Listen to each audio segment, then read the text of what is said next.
Hello बच्चों, कैसे हैं आप सभी।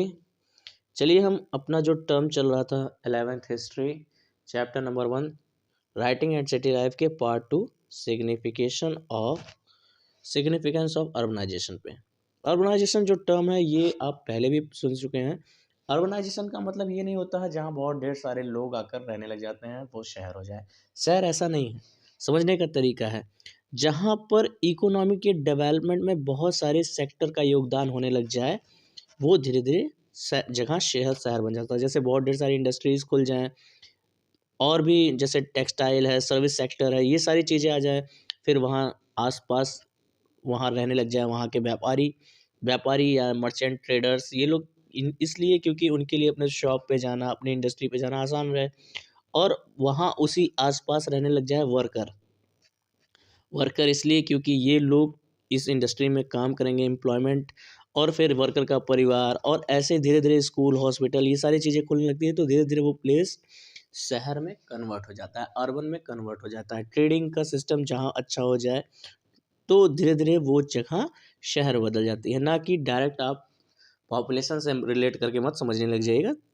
ये सिस्टम है, ये पैटर्न है शहर बनने का। आइए चलते हैं। तो शहर और town not just a place where the large population रह रही हो, वो ऐसा प्लेस नहीं है। It is when an economy development in sphere other than food production, मतलब फूड प्रोडक्शन के अलावा यहाँ पर इकोनॉमी डेवलप्ड है। फूड प्रोडक्शन का काम तो गांव में भी हो सकता था, यहाँ उस फूड प्रोडक्शन के अलावा भी बहुत सारे काम चल रहे हैं। इसलिए ये धीरे धीरे क्या होगा, एक शहर या क्लस्टर इन द टाउन, मतलब कस्बे धीरे धीरे यहाँ पर बसने लग जाएंगे, इस स्टेज पे आ जाएगा। अर्बन इकोनॉमी जो होती है वो यहाँ food production, trade, manufacturing, service sector सारे चीज़ें रहती हैं। City people thrust cease to be self sufficient. धीरे धीरे शहरों के पीपल से, जहाँ मतलब इस मेसोपोटामिया कल्चर में आप पढ़ेंगे कि शहरों के जो पीपल के लोग हैं वो थोड़ा सेल्फ सफिशिएंट कम है, क्योंकि शहरों में लोग सेल्फ सफिशिएंट कम रहते हैं। कारण ये है कि जैसे एक कार बनाने वाली कंपनी है तो वो कार का शीशा किसी और जगह से खरीदती है, टायर कहीं और से, धीरे ये सारी चीज़ें कंक्लूड करके एक कार बनाती है। तो मतलब अलग अलग चीज़ों के अलग अलग स्पेशलिस्ट हैं। ये एक तरीका है डिवीज़न ऑफ लेबर का। तो इसमें भी आप पढ़ेंगे मेसोपोटामिया कल्चर में कैसे रहा था ये डिवीज़न ऑफ लेबर। तो comprise the between food production, ये हो गया। City people thrust cease the self sufficient, depend on product और service of other city and people, village people, मतलब ये प्रोडक्ट की डिपेंडेंसी पे दूसरे शहर, दूसरे लोगों, दूसरे गाँव पे भी डिपेंड हुआ करते थे। आप देखेंगे कि इनका कंटिन्यूस इंटरेक्शन रहा करता था।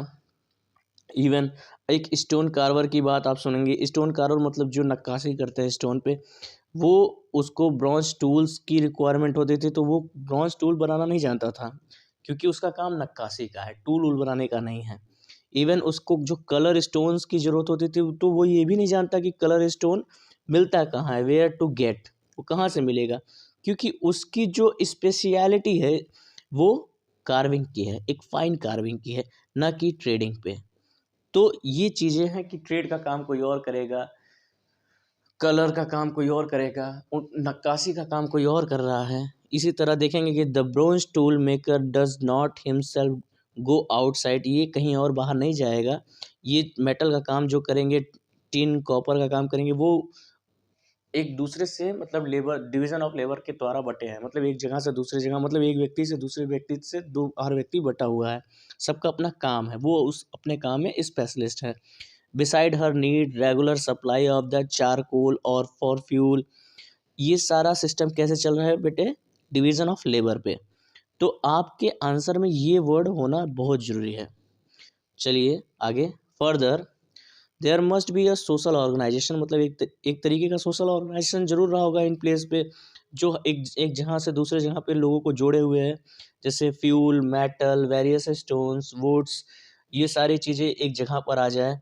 From many different places for the city manufacture, ये सारे डिफरेंट डिफरेंट चीज़ें एक जगह पर एक शहर में आ सकें, इसके लिए अलग अलग लोग लगे रहे होंगे।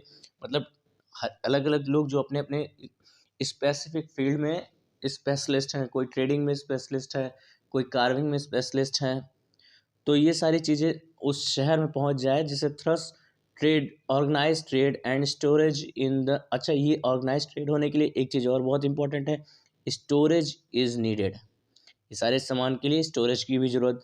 आप देखेंगे डिलीवरी ऑफ ग्रेन्स जो हैं and other food item from the village, जो गाँव से डिलीवरी ऑफ फ्रूट आ रही हैं, मतलब गाँवों से जो ग्रेन्स आ रहे हैं, फूड आइटम्स आ रहे हैं शहरों में, फूड सप्लाई रही हैं, इनको भी स्टोर और डिस्ट्रीब्यूशन के लिए भी प्लेस इंपॉर्टेंट जगह चाहिए। Beside many different activities have to be coordinated. ये सारी जो डिफरेंट एक्टिविटीज़ होती हैं एक दूसरे से कोऑर्डिनेट करके चलाई जा रही है। There must not be There must be not only the stone but also bronze tool and the pot available for the seal cutter. Obviously, in such a system, some people give commands. इस system में कुछ people दूसरे को command देंगे और कुछ लोग उस कमांड को फॉलो भी करेंगे। तो ये भी सिस्टम है, जिस सिस्टम में some people gives command that other obeyed and urban economy often require a keeping a writing record. तो इन ये सारी चीज़ें जो एक जगह से दूसरे जगह ट्रांसफ़र हो रही हैं, इन सब चीज़ों के लिए, ट्रेडिंग के लिए एक कहीं ना कहीं एक रिकॉर्ड की बड़ी इम्पोर्टेंस बढ़ जाती है। तो यहाँ से जब ये रिकॉर्ड की भावना आ गई, मतलब कहीं ना कहीं लिखना है, तो सील की भावना और रिटन फॉर्मेट की भावना क्रिएट हो रही है, जो कि आपको इस सील के माध्यम से आज इन सारी चीज़ों की जानकारी हो रही है। हियर एक वारका हेड के बारे में पढ़ाई है, थोड़ा इसको इम्पोर्टेंट है ये एग्ज़ाम के पॉइंट ऑफ व्यू से। वारका हेड पे आप पढ़ेंगे कि एक वुमेन की, लेडी जो उस टाइम पीरियड की सबसे सोफेस्टिकेटेड स्कल्पचर्ड वुमेन्स की ये जो स्कल प्राप्त हुई है। इसमें आप देखेंगे ये उरुक शहर का है, 3000 BC। The eyes and the eyebrow would probably have and taken lapis lazuli and shell and bituminous in lake respectively. तो इसकी आप आकार देखेंगे कि आईज के जो शोज हैं, ये आईज और आई के ऊपर का आईब्रो, ये सारी चीज़ें आप देखेंगे कि कितनी सोफेस्टिकेटेड तरीके से बनी है। इवन आप इस प्लेस को देखिए, ये कहीं नग वग लगाने के लिए बनाया गया होगा। ये ग्रूव प्लेस जो है, ये टॉप प्लेस ग्रूव, यहाँ पर मेंशन भी है, there is a groove along the top of the head perhaps for an ornament. ये ऑर्नामेंट के लिए प्लेस खाली है। This is the famous piece of sculpture admired for the dedicated modelling of the women mouth. आप इस mouth को देखेंगे, even चिन देखिए, आप इसकी चिक्स देखिए। And what was the model in the hard stone that would be imported from the distance. सबसे main बात ये लास्ट लाइन में लिखी हुई है कि ये जो इसमें जो ये हार्ड स्टोन का यूज़ हो रहा है, ये डिफरेंट डिफरेंट प्लेसेस से इंपोर्ट करके लाई गई हैं। मतलब ये एक बहुत सही एग्जांपल आपको दे रहा है ट्रेडिंग का, कि एक दूसरे दूसरे प्लेस से वो लोग ट्रेड भी किया करते थे। बाकी लास्ट लाइन में आपको ये फाइंड आउट करना है और कुछ इंपॉर्टेंट पीस के बारे में लिखना है। चलिए, movement of goods into city, इसको समझते हैं कि कैसे कोई वस्तु शहरों में आ रही है। चलिए, however the rich and the food resource of the Mesopotamia. Mesopotamia जो कि अपने फूड रिसोर्स के लिए बहुत रिच है, लेकिन वो मिनरल्स रिसोर्स में बहुत फ्यू है। मतलब यहाँ मिनरल्स इनके पास बहुत कम है। तो जो चीज़ कम है वो दूसरे जगह से लाई जाएगी। इवन आप साउथ का रीजन देखेंगे कि साउथ का जो पार्ट पढ़ेंगे आगे आगे आप, यहाँ पे भी लैक्ड स्टोन और टूल्स, मतलब यहाँ पे भी इतने स्टोन की कमी है कि टूल लैक मतलब होता है कमी, टूल्स बनाए जा सके, सील, ज्वेलरीज, ये सब चीज़ उसकी कमी है। Wood for the Iraqi date palms, जो यहाँ पर इराक में डेट पाम और पॉपुलर के हमने ट्रीज़ के बारे में पढ़े हैं, ये भी बहुत अच्छी मात्रा में नहीं है, जिससे हम कार्ड्स, कार्ड या व्हील बोर्ड बना सकें। तो ये सारी चीज़ें, there was no only the metal for tools vessel and ornament, मतलब ये सारी चीज़ों की कमी है इस प्लेसेस पे। सो वी कैन समराइज, तो हम एक अनुमान लगा सकते हैं। समराइज मतलब होता है अनुमान, that the ancient Mesopotamia could have trade that abundance textile and agriculture produce for wood, copper, tin, silver and gold shell various stone from Turkey and Iran। तो टर्की और ईरान और ये गल्फ सिटीज़ से बहुत हद तक trading की जाती थी मेसोपोटामिया से टेक्सटाइल और एग्रीकल्चर गुड्स दिए जाते थे और ये सारी चीज़ें मंगाई जाती थी। तो आगे पढ़ेंगे आप, these later regions had mineral resource but much less scope of the, इन सब रीजन में एग्रीकल्चर का स्कोप थोड़ा कम था। मेसोपोटामिया में रिवर की जो सोर्स थी, ट्रिब्यूटरीज थी, इरिगेशन सिस्टम था, इस वजह से एग्रीकल्चरल सिस्टम वहाँ का अच्छा था।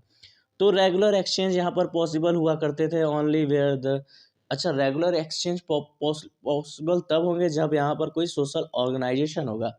अब इवन आप देखेंगे कि फॉरेन एक्सपेंडिशंस और ये जो डायरेक्ट एक्सचेंज की जो शुरुआत है, इनिशिएटेड की गई है, साउदर्न पार्ट ऑफ मेसोपोटामिया से की गई है। Beside craft, trade and service, efficient transportation, ये क्या हो गया, इफिशिएंट, एक minute, beside crafts, beside beside crafts, trade, service, efficient transportation is also important for the urban development। तो एक चीज़ और भी बहुत चीज़ इंपॉर्टेंट है ट्रेड के लिए, इफिशिएंट ट्रांसपोर्टेशन सिस्टम होना। अब इफिशिएंट ट्रांसपोर्टेशन सिस्टम का मतलब ये होता है कि जहाँ पर पैसे कम लगे और काम ज़्यादा हो जाए। जैसे आप देखेंगे, it take a too much time for the animal feed, आप अगर एनिमल को या जानवरों को या बुलक कार्ट या गाड़ी का प्रयोग करेंगे तो उसमें ज़्यादा से ज़्यादा मात्रा में चारकोल का प्रयोग, या आप ज़्यादा वो जो जानवर हैं वो ग्रेन्स खाएंगी, तो कुल मिलाकर खर्चा ज़्यादा है। जैसे इन जो शहरों में आप पीक एनिमल बुलक कार्ट्स का यूज़ करेंगे तो इसमें क्या है कि आपको फीड की, इनकी इनको कैर इनके इनके लिए ग्रेन की, इन सब चीज़ों की ज़रूरत होगी, तो ये एक अच्छी इकोनॉमी के लिए वायबल नहीं है। तो कोशिश किया की जाएगी कि सस्ती और चीपेस्ट तरीका फाइंड आउट की जाएगी। तो चीपेस्ट मोड क्या है ट्रांसपोर्टेशन का यहाँ पे, कि अगर हम पानी से ट्रांसपोर्ट करें, मतलब यहाँ पर जल है, मतलब नदियाँ हैं, नदियों में हम बोट छोड़ दें। अब बोट तो अब पे जो लोड, हम जो भी बोरे शैक ऑफ ग्रेन्स रख दें, मतलब ग्रेन के जो बोरे रख दें, ये सारी चीज़ें रिवर के करंट के फ्लो से ही या हवा की दिशा से बहते हुए एक स्थान से दूसरे स्थान पर चली जाएंगी। और ये उनसे बहुत अच्छा है कि एनिमल ट्रांसपोर्टेशन, गुड, ये सारी चीज़ें इस पर की जा सकती है। The canal and the natural channel of ancient Mesopotamia were in the fact of the route of the good transportation between a large and small settlement. तो ये ट्रांसपोर्टेशन के लिए, लंबी और छोटी दूरी सारे सेटलमेंट के लिए बहुत सबसे अच्छा सिस्टम है, सबसे अच्छा।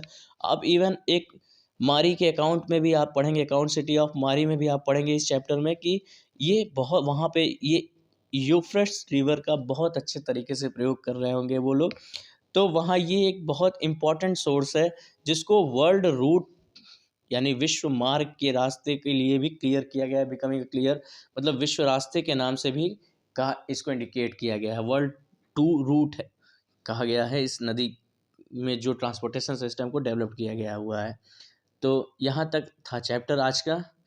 आगे हम ये the development of city, the development of writing को पढ़ेंगे, वो नेक्स्ट टॉपिक है हमारा। वार्का हेड आपने समझ लिया और ये बहुत इंपॉर्टेंट है, इसको आज यहीं रहने देते हैं, कल मिलते हैं नेक्स्ट वीडियो में। जय हिंद साथी, धन्यवाद। सेशन अच्छा लगा हो